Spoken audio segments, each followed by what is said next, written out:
So Bill Ackman, he's a major player in American business and now politics. He's a billionaire, Jewish, and for many, many years was a Democratic supporter.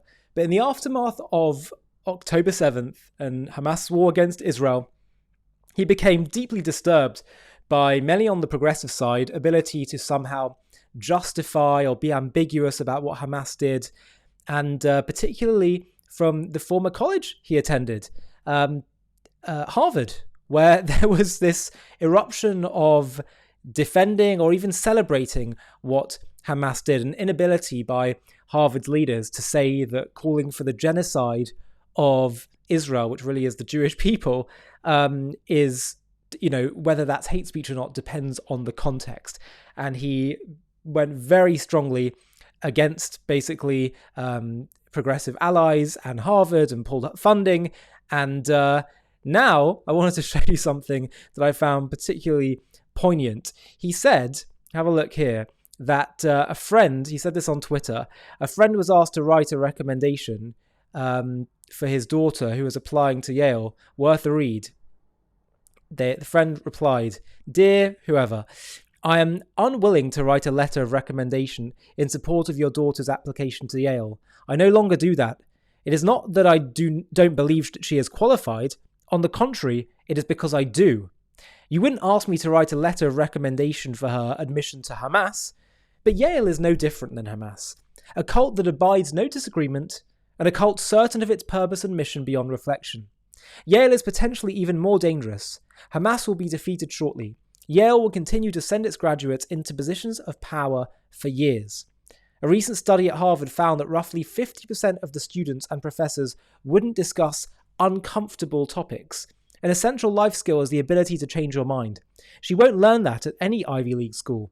Their reputations are still so strong that their faculty, staff, and graduates all possess the arrogant certainty of religious fanatics.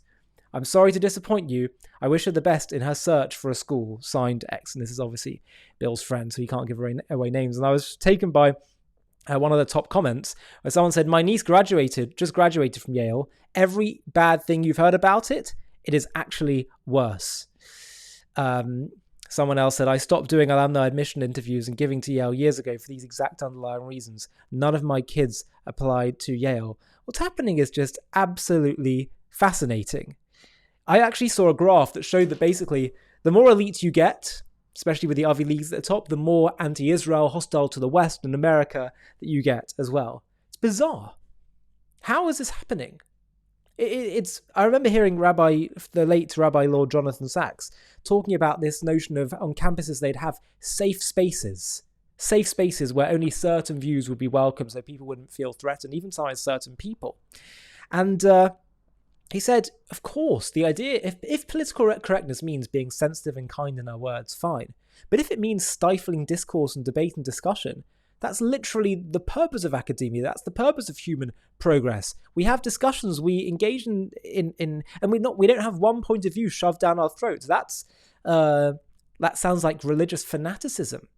And it's just remarkable that we're seeing fanaticism playing out, not just in colleges, but in the elite colleges, where there's no room for dissent. They become these almost religious seminaries where only one perspective, and it happens to be a very perverted worldview perspective, is shoved down people's throats. And I speak to students, and I was a student myself just a few years ago. There is a deep culture of fear and intimidation, so much so that if your teacher, which should be trying to permit a variety of opinions and create a dialogue in which students can engage in conversation and not be giving just one side. But if you're in a situation where your lecturer or professor is only giving you one strong opinion, and you can see they're really passionate about this, then are you going to want to engage in a debate with them or stand up? Because you know that your grade is threatened. You could also face social exclusion. You could face worse than that. There's all kinds of council culture issues. Many of the kind of woke issues that we talk about in the wider world, it's magnified at 100 times on college campuses. And it's just, frankly, completely unacceptable. And for some reason, there seems to be this ability in elite colleges something that really only super clever people seem to be able to do, where they can end up justifying nonsense, perversion. I think it was George Orwell who said only an intellectual could say something so stupid. But it's so good that people are waking up to this. I've seen, alongside all the geopolitical developments of after October 7th taking place, at the same time, there's also been a different development, which is that many of the idols of the Western world, many of the great idols out there, are collapsing before our eyes. What I mean by idols, I mean elite colleges and universities, NGOs, the political class, the media class. I'm even thinking about celebrity culture. We're seeing so much, all these scandals taking place among celebrities. We're starting to realize, why are we idolizing them? They're normal just like us. If not, actually, they get too big for their boots, and there's all these scandals coming out where they do terrible things. So many of them recently, from P. Diddy to Ellen DeGeneres to da-da-da. I'm not saying that they're comparable, those two people, by the way, but, we're seeing constantly this realization of these idols collapsing, these people we look up to for moral clarity. And actually what's happening is we're realizing that they don't have moral clarity. They don't give us that. And we need to look elsewhere, basically, for that moral direction. We're seeing that also particularly in the aftermath of some of these recent elections, including the US election. Whatever your view is of the American election, and whether you were for Harris or Trump, one thing's undeniable, that the celebrity class were by and large in support of Harris, from Beyonce to all these different figures. And it seems that the popular vote, frankly, wasn't impressed by it. If anything, many were turned off. They found it almost patronizing to be told, oh, look, you like Beyonce, so she says vote for her, as if that's the way they think, that they can't actually think about real issues. This is a great tweet from Piers Morgan, who said, one thing that's indisputable, nobody gives a stuff about celebrity political endorsements anymore. In fact, I think they actively encourage people to vote against that candidate. And of course, I have to show you a great video of Ricky Gervais that he posted a few days before the election, where, to be honest, he's one of those few celebrities that actually calls out this nonsense, calls out the idolizing of celebrity culture, as he did at the Golden Globes and on other occasions. But here he is. Have a watch. As a celebrity, I know all about stuff, like science and politics. So trust me when I tell you who you should vote for. If you don't vote the right way, it's like a hate crime, and it makes me sad and angry, and I'll leave the country. And you don't want that. Brilliant. And what's funny about Gervais is, I've followed him for a long time. I find him hilarious. He's very much historically been on the more liberal side, and yet he also is acknowledging this. It's amazing. The truth is a funny thing. It becomes hard to avoid acknowledging when it becomes so clear. And what's becoming clear is that the institutions, the idols of the Western world, celebrity, culture, sports culture, the media, elite colleges, NGOs, governmental organizations, the ICC, the ICJ, the United Nations, the moral void is so clear. Even many religious institutions, it's all collapsing. And what does this mean? And why is it collapsing? It's clear that they were not agents of the truth. They were not vessels for truth, because truth stands, truth lasts. And if ultimately what it is that you're propagating and supporting and standing on is lies, lies collapse. It's fascinating. The Hebrew word for lie is sheker.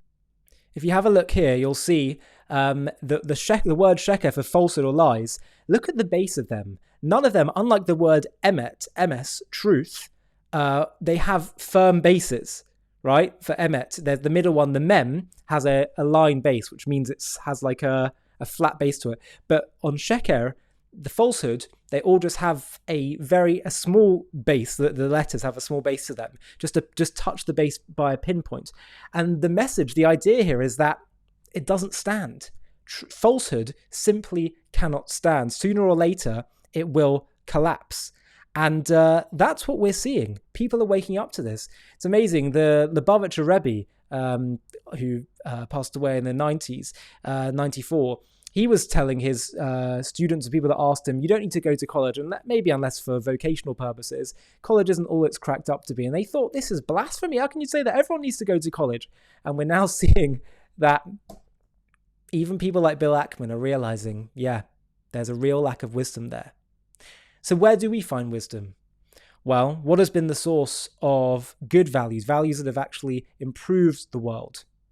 Well, great values that we can all agree on that's helped the world: value of sanctity of human life, dignity of the individual, family values, education as a human right, justice and equality before the law, world peace as an ideal, social responsibility.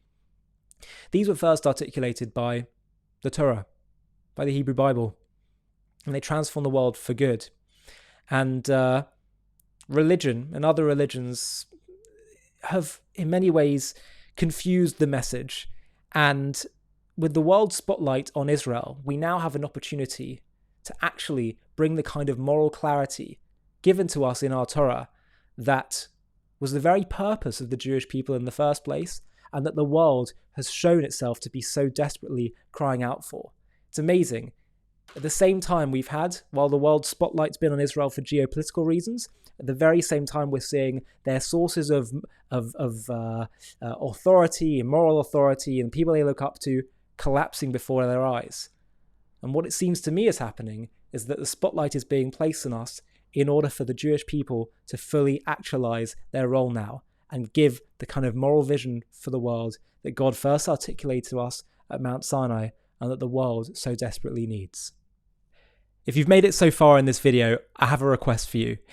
JTV has been having a really big impact in spreading the truth about Israel and creating positive associations with the Jewish people, Judaism, and Israel. We've really grown a lot, particularly in the last year, and we're having a really significant impact, both for Jews and non-Jews. But I really want to take JTV to the next level so we can start to compete with the other big online media beasts that are often peddling anti-Israel content. And the way we're going to do that is to scale even faster. So I'd love to build a team where we have other presenters doing shows like me, that start doing documentaries, supplementary content, animated content, etc., etc. And to do that, I'd like to build a bit of a team. So what we're going to do is we're going to do one fundraising day, just one, where we try and build up some funding in order to fund such a team. Now, to do that, it's going to obviously require people to get involved. And I'm wondering if you would consider, if you're watching JTV content and appreciate what we do and want to help partner with us in taking this to the next level and spreading the truth farther and wider than ever before, I wonder if you'd consider partnering with us simply by running a page, a mini page on the fundraiser that we do, where you just reach out to your contacts on that day that we choose to fundraise and see if they'll all chip in. If you'd be up for doing that, of which I would be so grateful, then please click on the Google form link in the video description of this video, where you can simply just put in a few contact details. It'll be a very small commitment, as I say, literally just one day that we'll all agree upon as a collective community. But the impact is going to be so big. There's such strength in numbers. If we all pull together and do this, we can take this to the next level. And as I say, all of us can partner together in bringing and spreading the truth to the whole world. So please do consider clicking on that link, filling in the form, and I'll be in touch very soon to talk about the next steps. Small commitment, but a big impact. Hi, thank you so much for watching. To watch another one, click here. To stay up to date with all our content, click here to subscribe. And if you're able to, you can help support JTV to grow and grow by clicking join below this video, where you can become a member and get perks including early access to videos and private live discussions with me. But most of all, you'll be partnering with us on our mission to change the world.